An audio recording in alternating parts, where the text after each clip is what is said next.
오늘 새벽 뉴멕시코 대학교 기숙사에서 총격 사건이 발생해 사상자가 속출했습니다. 경찰은 캠퍼스를 폐쇄하고 용의자 수색 작전을 펼친 끝에 오늘 오후 총격을 가한 용의자를 검거했습니다. 가정집에서도 총격 사건이 벌어졌습니다. 다수의 사상자가 발생했지만 총격 당시 집안에 머물던 5살 아동은 이웃의 도움으로 무사히 구조됐습니다. 이민세관 단속국이 위치 추적 기능을 탑재한 전자발찌를 도입합니다. 불법 체류자들에 대한 감시가 보다 확대되는 겁니다. 미국과 유럽연합의 무역 합의가 임박했다는 관측이 나오고 있습니다. 그러나 미국은 아직 한국에 대한 언급은 미루고 있습니다. 도산 안창호 선생을 재조명하는 움직임이 확산되고 있습니다. 광복 80주년을 맞아 다양한 기념사업도 추진될 예정입니다. 매일 아침 마리아, 샘, 알렉스, 에이미는 단지 비즈니스를 하는 게 아닙니다. 꿈을 만들어가고 있죠. CBB는 각 비즈니스의 이야기를 알고 고객 한 분 한 분께 꼭 맞는 솔루션을 제공합니다. 저희가 만드는 것은 단지 금융거래 관계가 아닙니다. 고객 한 분 한 분과의 파트너십입니다. CBB and me. CBB and me. CBB and me. CBB뱅크, 고객 한 분 한 분을 위한 금융 파트너십을 만듭니다. 시청자 여러분 안녕하십니까? KBS 아메리카 뉴스입니다. 오늘 새벽 뉴멕시코 대학교 기숙사에서 총격 사건이 발생했습니다. 이번 사건은 신입생 오리엔테이션 기간 중 발생했는데 총상을 입은 2명 중 1명은 사망한 것으로 전해졌습니다. 보도에 이우수 기자입니다. 뉴멕시코 대학교 기숙사에서 총성이 울린 것은 오늘 새벽 3시쯤. 여러 발에 총성이 울렸다는 신고를 받은 경찰은 현장에서 총상을 입은 2명의 피해자를 발견했습니다. 경찰에 따르면 피해자 중 1명은 현장에서 사망 판정을 받았고 다른 1명의 피해자는 인근 병원으로 후송돼 치료를 받고 있습니다. 경찰은 캠퍼스 출입을 전면 통제하고 용의자 검거를 위한 수색 작전을 펼쳤습니다. 별다른 진전이 없던 수사는 오늘 오후부터 탄력을 받기 시작했습니다. 발렌시아 카운티 셰리프국은 오늘 오후 2시 30분 총격을 가한 용의자를 캠퍼스 외곽에 자리한 한 아파트에서 체포했다고 발표했습니다. 사법당국은 검거된 용의자에 대한 신원은 아직 공개하지 않고 있습니다. 그러나 검거된 용의자의 진술을 토대로 정확한 범행 동기를 파악할 방침이라고 전했습니다. 뉴멕시코 주정부는 오늘 성명을 통해 대학 캠퍼스에서 발생한 끔찍한 사건에 대해 책임을 통감하고 있다고 발표했습니다. 한편 지난 1889년 문을 연 뉴멕시코 대학교는 뉴멕시코주에서 가장 오래된 역사를 간직한 주립대학교로 2만 3천여 명의 학생들이 등록돼 있습니다. 지금은 여름방학 기간인데 사건 당시 캠퍼스 내부에는 어제와 오늘 1박 2일간의 일정으로 진행된 오리엔테이션을 찾은 신입생과 학부모들만 머물고 있었던 것으로 전해졌습니다. KBS 뉴스 이우수입니다. 플로리다주의 한 가정집에서 총격 사건이 발생해 여성 3명이 숨지고 5살 여자아이는 스스로 피신해 이웃의 도움으로 구조되는 사건이 발생했습니다. 경찰에 따르면 어젯밤 나사우 카운티의 한 가정집에서 총격 사건이 발생했다는 신고를 받고 출동했습니다. 경찰은 집안에서 3명의 여성이 거실과 화장실, 침실에서 숨진 채 발견됐다고 밝혔습니다. 용의자는 의식을 잃은 채 생명을 유지하고 있었다고 설명했습니다. 총격 당시 집안에 있던 5살 여자아이는 문을 열고 나와 이웃집에 도움을 요청한 것으로 알려졌습니다. 경찰에 따르면 아이는 총성이 울리던 순간 집 뒤편에 있었고 첫 번째 피해자가 쓰러지는 모습을 직접 목격했다고 밝혔습니다. 또 다른 여성은 아이를 화장실로 데려가 숨기려 했지만 끝내 총에 맞아 숨졌고 아이는 온몸에 피가 묻은 상태로 이웃집에서 발견됐다고 밝혔습니다. 경찰은 용의자와 피해자 모두 가족으로 34살 용의자도 임상적으로 사망했지만 생명 유지 장치에 의존하고 있다고 설명했습니다. 경찰은 정확한 사건 경위를 조사 중에 있으며 피해자와 용의자의 신원은 공개하지 않았습니다. 이민세관 단속국이 위치 추적 기능이 탑재된 전자발찌를 통해 불법 체류자에 대한 감시를 한층 강화할 방침입니다. 워싱턴 포스트는 이민세관 단속국 아이스가 전자발찌 착용 대상자를 대폭 확대하라는 지침을 내렸다고 보도했습니다. 해당 지침은 6월 내부 메모로 대체 구금 프로그램 ATDD에 등록돼 있는 불법 체류자 모두에게 가능한 전자발찌를 착용하도록 지시하는 내용이 담겨 있습니다.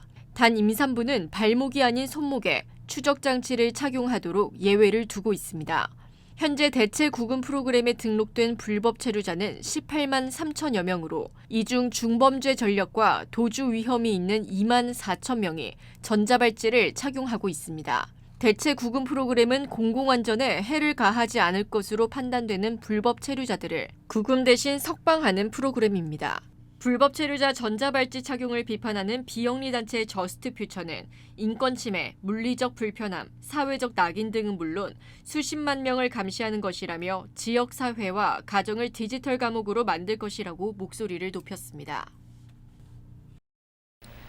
연방 세관 국경보호국 CBP가 최근 공식 성명을 통해 영주권자 등 미국 내 모든 비시민권자들에게 이민 신분을 증명할 수 있는 서류를 항상 휴대해야 한다고 경고했습니다.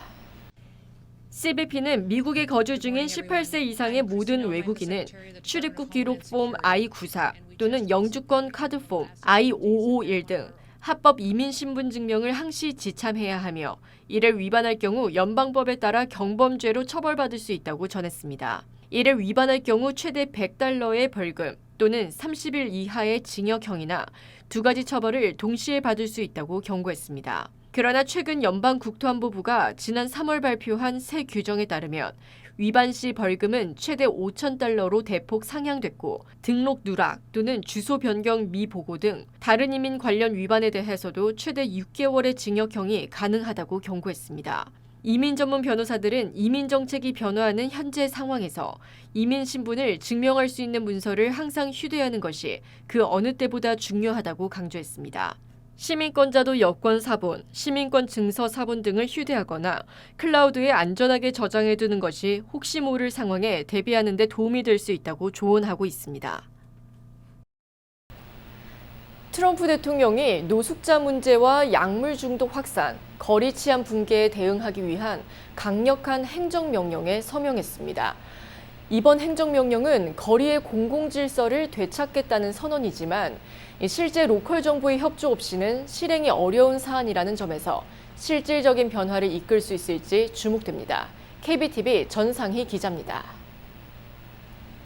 트럼프 대통령은 서명식에서 정신질환과 마약의 무방비로 노출된 거리의 현실은 실패한 정책의 상징이라며 로컬 정부가 노숙자나 약물 중독자 가운데 스스로 또는 타인에게 위협이 되는 사람을 강제로 시설에 입원시킬 수 있도록 법적 장벽을 제거하라고 팸 본디 법무장관에게 공식 지시했습니다. 이번 조치는 주정부가 노숙자 텐트, 공공장소에서의 마약 사용, 무단 점거 등 각종 도시 문제를 단속하는 데 필요한 연방 자원을 적극 투입하도록 하는 데 중점을 두고 있습니다. 트럼프 대통령은 성범죄자의 노숙자 시설 내 거주 제한, 여성과 아동을 위한 전용 주거 공간 허용 조항도 포함하고 있어 노숙자 정책의 방향을 무조건 수용해서 선별적 보호로 전환하는 의지를 드러냈습니다. 또한 공공질서를 위협하는 노숙자들에 대해 치료센터에 강제 수용이 가능하도록 연방치료재원을 사용할 수 있게 허용한 점이 핵심 변화로 꼽힙니다. 트럼프 대통령의 강경 기조에 대해 일부 시정부는 이미 현장 실행은 각 주의 재량 사항이라는 입장을 고수하고 있어 법무장관과 주정부 간의 줄다리기가 이어질 것으로 전망됩니다. 미국과 유럽연합의 무역 합의가 임박했다는 관측이 나오는 가운데 두 정상이 오는 27일 스코틀랜드에서 만나 관세 협상 최종 담판에 나섭니다. 트럼프 대통령은 스코틀랜드 순방길에서 각국과의 협상 상황을 설명했는데 한국은 언급하지 않았습니다. 김지숙 기자가 보도합니다. 트럼프 대통령과 폰데어 라이엔 EU 집행위원장이 오는 27일 스코틀랜드에서 만나 관세 협상 최종 담판에 나섭니다. 미국으로 수출되는 모든 EU산 제품에 15% 상호 관세를 부과하고 철강과 알루미늄엔 50%의 품목 관세를 매기는 합의안이 유력한 걸로 전해졌습니다. 미국과 일본이 발표한 무역 합의와 비슷한 수준입니다. EU는 당초 10% 기본 관세조차 수용할 수 없다는 입장이었지만 트럼프 행정부가 15%를 마지노선으로 못 박으면서 한 발 물러선 걸로 보입니다. I would say that we have a 50-50 chance, maybe less than that. But they want to make a deal very badly. 트럼프 대통령은 특히 EU가 요구했던 철강과 알루미늄 품목 관세 인하에 대해선 특정 국가에 면제해줄 여지가 없다고 선을 그었습니다.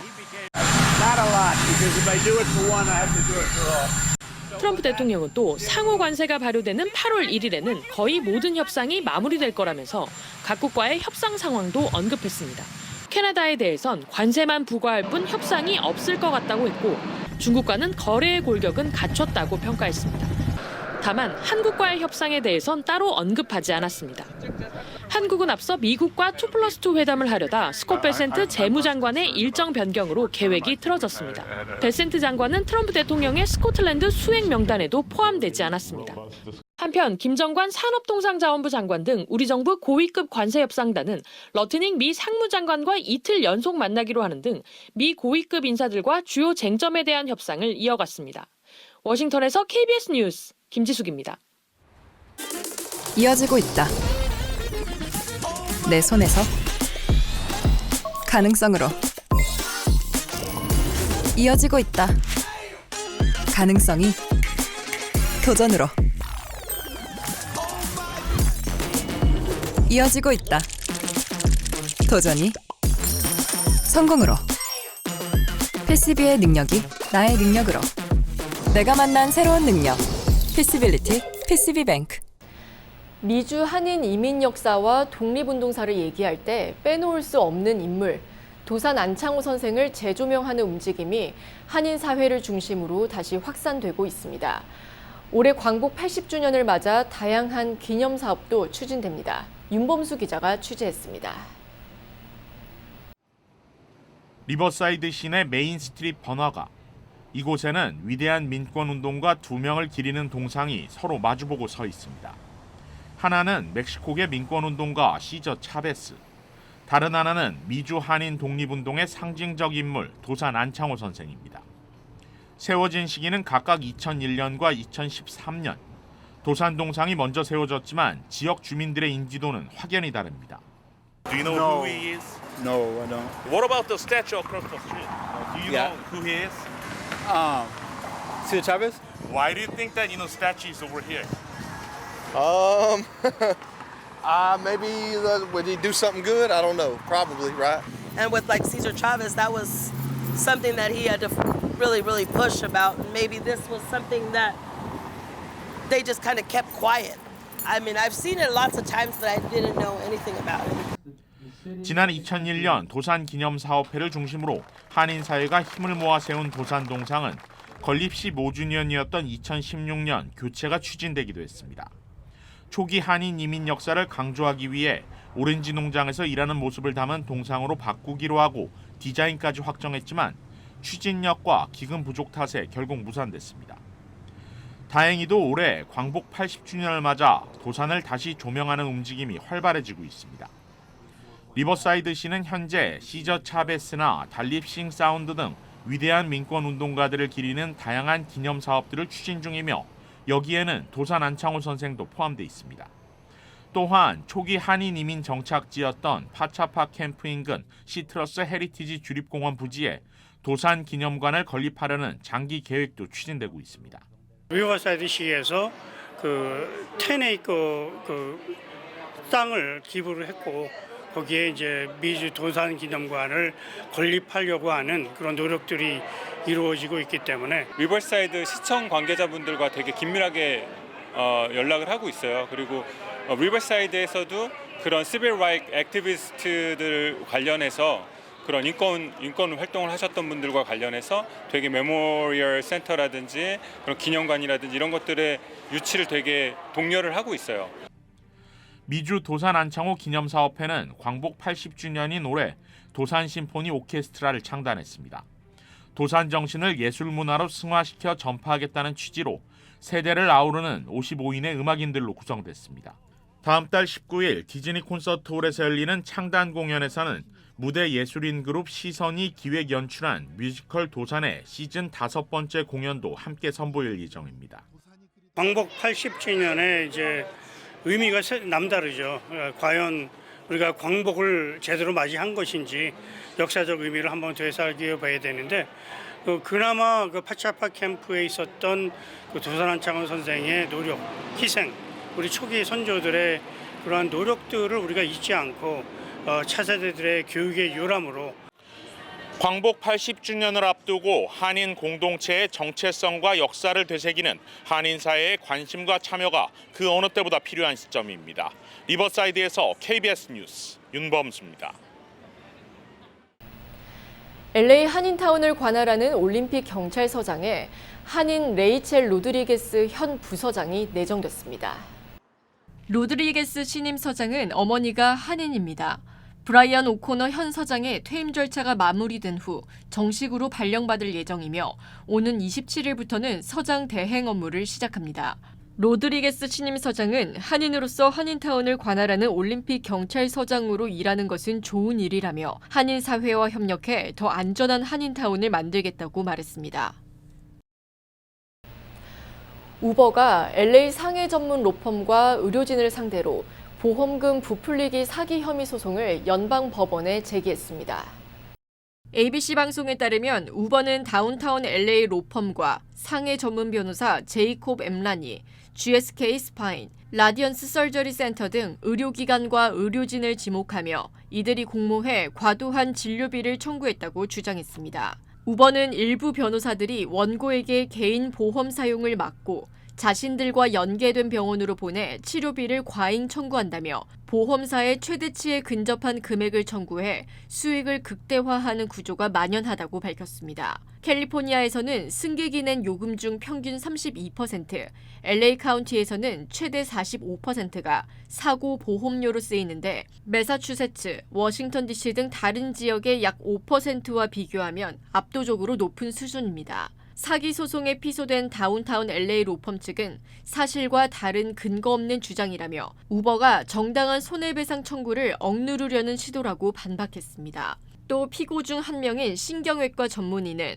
모두 의학적 판단에 따라 이뤄진 것이라고 밝혔습니다. 우버는 향후 법적 대응과 함께 보험 시스템 전반의 구조 개선을 위한 추가적인 입법 로비에 나설 계획이라고 밝혔습니다. LA 대교구가 최근 강화된 이민 단속으로 인해 외출을 꺼리는 신자들을 위한 가정 지원 프로그램을 시작했습니다. 가정 지원 프로그램은 추방 위기에 처한 신자 가정에 식료품, 의약품 등을 지원하고 직접 전달하는 방식으로 운영됩니다. 로스앤젤레스, 벤투라, 산타바바라 카운티 내 288개 본당을 통해 약 400만 명의 신자들을 지원할 예정입니다. 가정지원 프로그램에는 이미 상당한 기부금이 전달됐습니다. 사업가이자 전 LA 시장 후보인 릭 카루소는 5만 달러를 기부하고 추가 5만 달러 기부도 약속했습니다. 또한 라티노 가톨릭 협회, 베벌리 힐스 테디베어사 등 역시 후원에 참여하고 있습니다. 호세 고메즈 대주교는 성명을 통해 체포와 추방을 두려워하는 성실한 이민자 교인들이 집 밖으로 나가지 못하고 있다며 우려를 표명하고 연방정부의 이민정책 개혁을 촉구했습니다. 미군 중부사령부 소속 병력이 시리아 알레포에서 순위파 무장단체 이슬람국가 IS 고위 지도자 등 3명을 사살했다고 미군이 밝혔습니다. 아랍권 매체 알자지르에 따르면 미군 당국은 오늘 소셜미디어 X를 통해 오늘 오전 시리아 알레포 알바부에서 중부사령부 급습으로 IS 고위 지도자 디아 자우바 무슬리 알하르다니와 그의 성인 2 아들이 사망했다고 전했습니다. 이어 IS는 미군과 연합군뿐 아니라 시리아 새 정부를 위협했다고 주장했습니다. 에릭 쿠릴라 중부사령관은 우리는 어디든 IS 테러리스트들을 끝까지 추적할 것이라며 IS의 영구적인 패배를 안길 것이라고 말했습니다.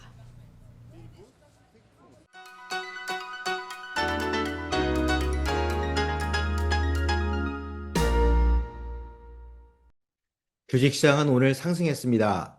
이틀 오르고 사흘이나 엇갈린 이번 주를 3주 만에 상승한 주로 마무리했는데요. 나스닥과 S&P 500은 이번 주에만 각각 4번과 3번 사상 최고치를 갈아치웠습니다. 이번 주 1.46% 오른 S&P 500의 상승폭이 가장 컸고 다우존스와 내스닥이 그 뒤를 이었습니다.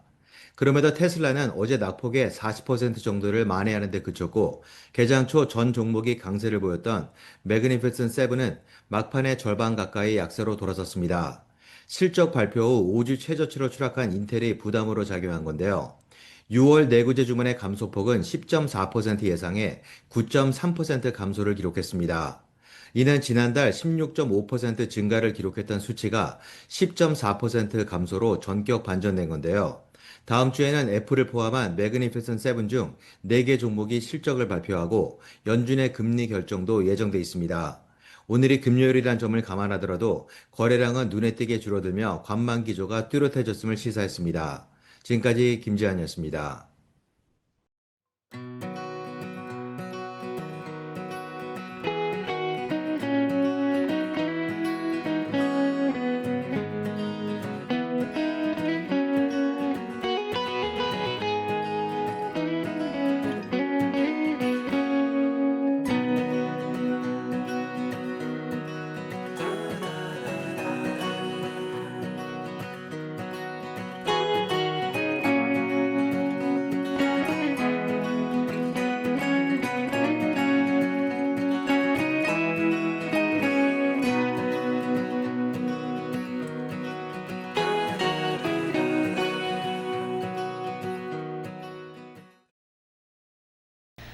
(7월의) 마지막 주말입니다. 계절도 마음도 잠시 쉬어갈 수 있는 주말 되시길 바랍니다.